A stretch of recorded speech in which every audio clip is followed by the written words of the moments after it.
E aí, pessoal, vamos dar continuidade ao nosso projeto. Aula passada nós fizemos validação de formulário com o vValidate, beleza?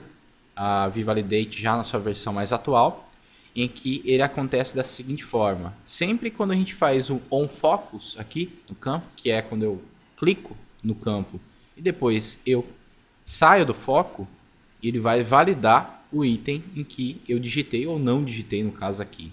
E vai exibir a mensagem de erro referente ao erro que eu estou colocando. Por exemplo, aqui no e-mail, eu vou colocar no nome do cliente, na verdade. Aqui ele fala que o campo é obrigatório, nós configuramos essas mensagens, pelo menos a tradução delas. Então, eu vou colocar um teste. O e-mail, ele tem duas validações, que é, tem que digitar o e-mail e tem que ser um e-mail válido.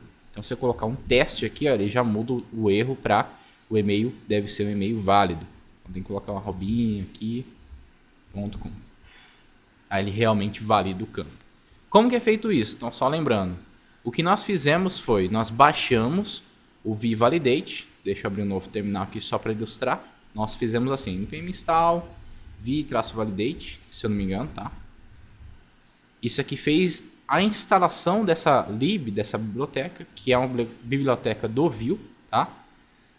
E isso fez com que baixasse esse vValidate no nosso Node Modules, que é a pasta de dependências, e registrasse isso como uma dependência do projeto lá no arquivo package.json. Então ele vai ficar justamente aqui, ó, vValidate na versão 3, beleza?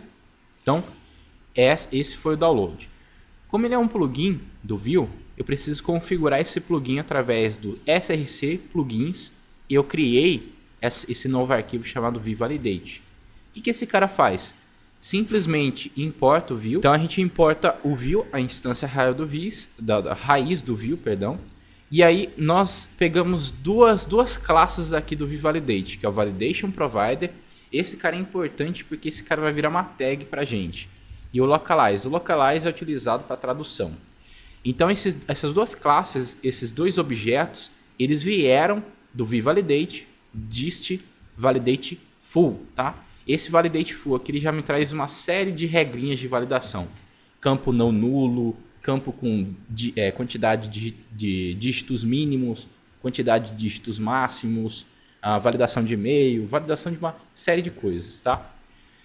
E também importei o dicionário PT Português Brasil do próprio vValidate. Então o vValidate já tem uma série de dicionários, são traduções que ele já fez, mais de 40 linguagens lá. E nos é interessante o Português Brasil aqui, que está no vValidate diz locale ptbr JSON. É um JSON, um dicionário, só pegando, ó, isso aqui em inglês é assim em português, assim por diante. O que nós fizemos aqui? Registramos o componente, ou seja, a tag Validation Provider, que é o objeto Validation Provider. E falamos que a localização que nós estamos utilizando chama-se ptbr e o dicionário é esse aqui. Beleza? Então esse view.component ele me dá essa tag chamada Validation Provider, a qual nós utilizamos lá no Form Cliente.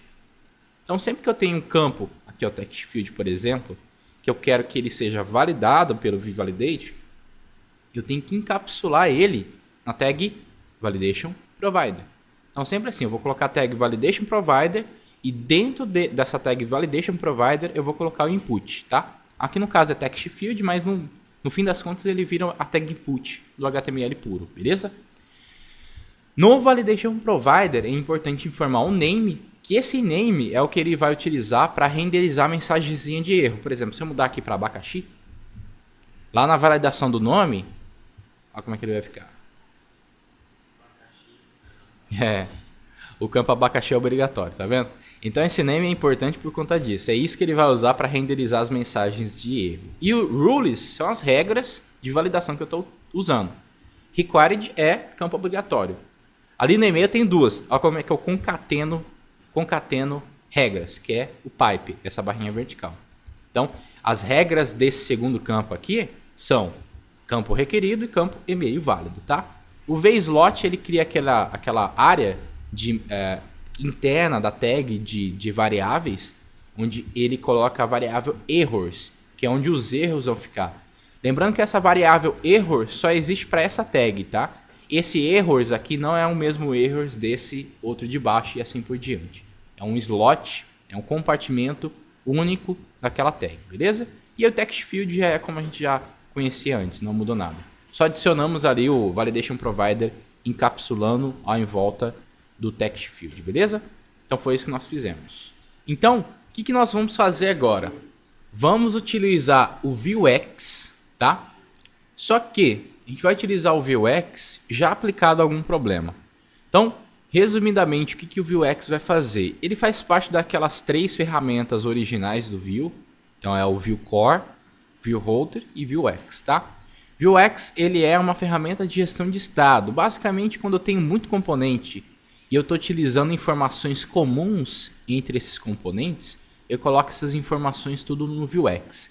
A gente vai utilizar o Vuex para fazer uma exibição, um snack bar aqui, de mensagenzinha de erro ou de acerto. Por exemplo, eu vou tentar aqui colocar o cliente, vou salvar e eu quero colocar uma mensagenzinha aqui, um pop-up de mensagem aqui, falando, deu certo ou deu errado por tal motivo. Então eu vou utilizar o componente do Vuetify chamado snack bar.